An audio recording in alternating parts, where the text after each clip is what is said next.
KKR Kolkata Knight Riders Shreyas আইয়ারকে ছেড়ে কত বড় যে ভুল করেছে এই আইপিএল সিজনে তারা টের পাবে, হারে হারে টের পাবে। আজকে শ্রেয়াস আইয়ারের ইনিংস সেঞ্চুরি হয়নি, 97 রান 42 বলে, 9টি 6 এবং 5টি 4, তুফানি ইনিংস। আর এই ইনিংসের জন্যই পাঞ্জাব আজকে জয় পেয়েছে।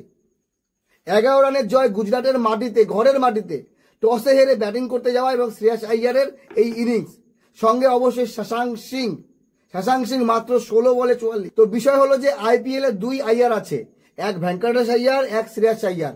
আর এই দুজনে 2024 আইপিএল এ কলকাতা নাইট রাইডার্সের অংশ ছিল প্লেইং 11-এর, যার মধ্যে শ্রেয়াসের পারফরমেন্স এবং ক্যাপ্টেন্সি নিয়ে প্রশংসা হয়। ভারতীয় দল হোক, ভারতীয় দলের বাইরে হোক, শ্রেয়াস আইয়ার তার পারফরমেন্স ঠিক দিচ্ছে। ভেঙ্কটেশ আইয়ার একটি মাত্র ম্যাচ খেলেছে, যার মধ্যে 7 বলে 6 রান।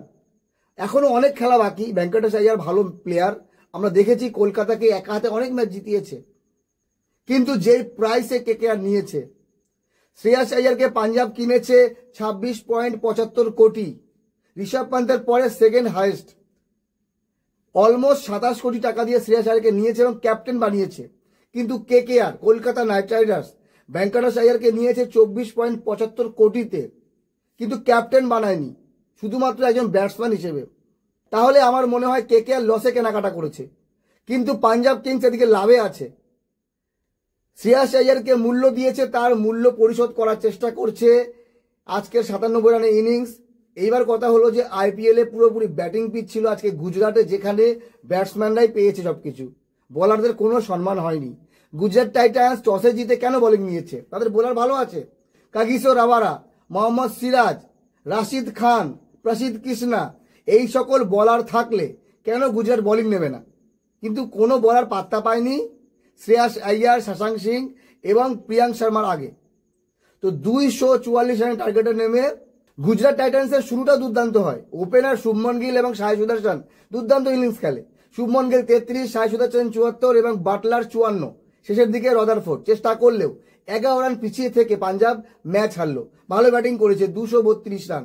পাঞ্জাব কিংসের বোলিং অ্যাটাক যথেষ্ট শক্তিশালী, তার এগেনস্টে 232 রান করা একেবারে সহজ ছিল না। ভারতের নাম্বার 1 টি-20 বোলার আর্শদীপ সিং, আফগানিস্তানের আজমতুল্লাহ ওমারজাই, দক্ষিণ আফ্রিকার মার্কো ইয়ানসান এবং ইজুয়েন্দার চাহেল, এরা থাকার পরেও 5 উইকেট হারিয়ে গুজরাট টাইটান্স 232 করেছে। যাই হোক বন্ধুগণ, আগামীকাল কলকাতা এবং রাজস্থানের আসল পরীক্ষা, কারণ দুটি দলই একটা করে ম্যাচ হেরে এসছে। প্রথম জয় যে কোনো একটা দল আগামীকাল পেয়ে যাবে। গুয়াহাটি থেকে লাইভ আমরা দেখতে পাবো, আপনাদের মতামত জানাবেন। কেকেআর জিতবে নাকি রাজস্থান রয়্যালস? আজকে পাঞ্জাব জিতেছে, ব্যাস এতটুকুই। তবে হ্যাঁ, একটা কথা বলতে ভুলবেন না, শ্রেয়াস আইয়ারকে না নিয়ে কেকেআর কি অনেক বড় ভুল করেছে?